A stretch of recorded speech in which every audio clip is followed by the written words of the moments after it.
Hey everyone, Mr. Sujano here. In today's video, we're taking a look at the MPress from Paradise Arcade Shop. Let's get started. Alright, to kick things off, for those of you who have never seen a controller kind of like this one before, at a high level it's just a stickless arcade stick. So instead of a joystick for movement here, this controller uses buttons. On the MPress we have left, down, right, and up. Now this type of controller is primarily used for fighting games. It's popular within the fighting game community. There are a lot of people who use them, and there are a lot of professionals who use them in fighting game tournaments. These controllers are often referred to as hitboxes or hitbox style of controllers. The official name is kind of still up in the air. When I first saw the MPress in person, I was blown away with how cool and how good this thing looked.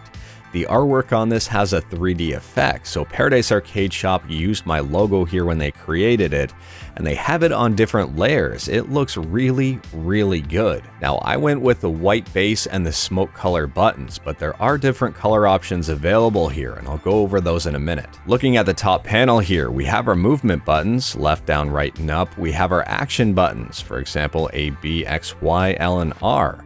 We also have a touchpad, L3, R3, home, select, and start. The button layout here is pretty much a Vuelich setup, and these are all 30mm buttons, but if you pay close attention, these buttons don't have rims, and I'll get to that in a minute. You can see the silver traces from each button that connect it directly to the main PCB. The MPress is powered by the Brook USB.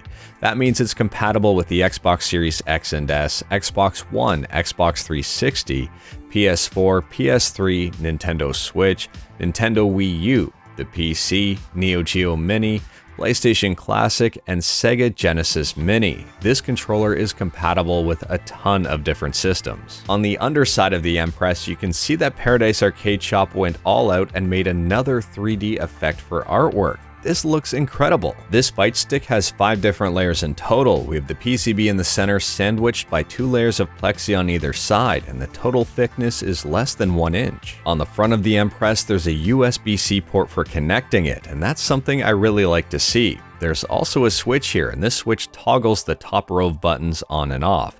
It's basically a tournament mode where if you accidentally press one of those top buttons in a tournament, you're disqualified, so it's a pretty handy switch. It's about 9.5 inches from the top to the bottom and about 12.5 inches from the left side to the right side. Overall, the MPress is pretty much the size of a laptop. I found there was a ton of space on this for my hands as well.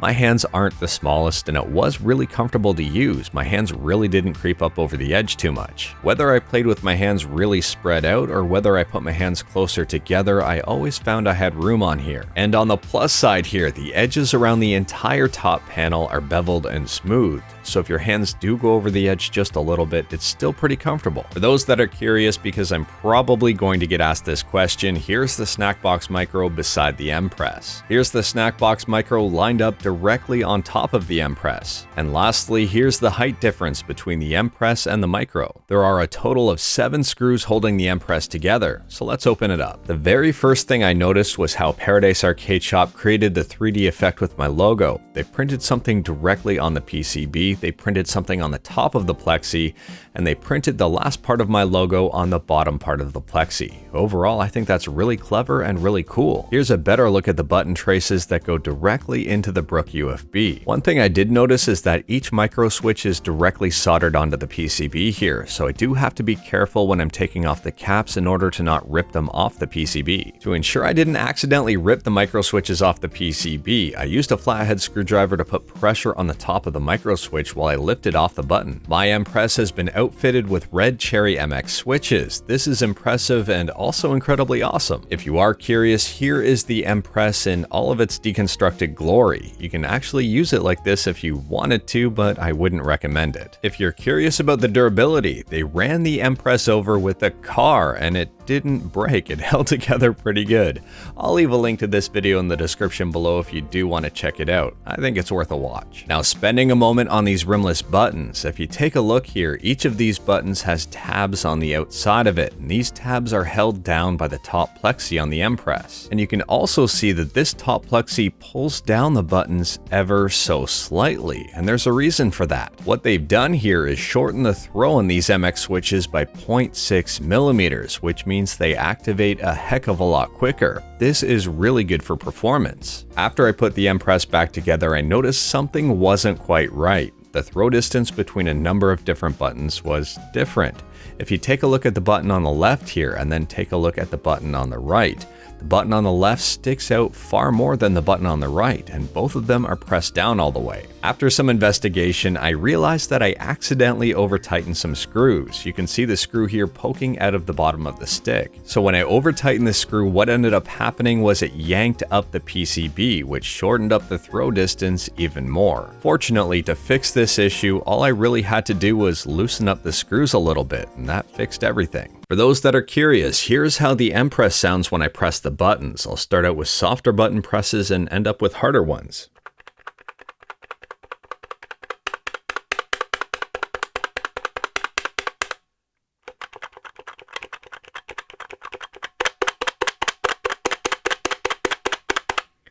I'd say overall this is not the quietest Fightstick out there, but it's also not the loudest. The button presses sound really nice. They sound meaty, they sound quality, they don't sound cheap at all. Now to show you something in a completely unscientific way, but here is the throw distance required to activate these buttons. And it's really not a whole lot at all. I can barely press these buttons and they're activating motions. This stick is very, very fast, and it's one really good feature, especially if you're a competitive player. Now, I've tested this solidly for about 12 hours, and throughout my testing, I haven't noticed any dropped inputs. Everything was coming out absolutely fine, and everything was very consistent. Overall, I'm very happy with it. Now, let's go over what I liked and what I didn't like about the MPress, and there's quite a bit that I liked about it. First and foremost, I really like the form factor here. It's basically the size of a laptop. If you're traveling with this, it's very portable. There's a ton of space for your hands on it, and that's one thing I really appreciate.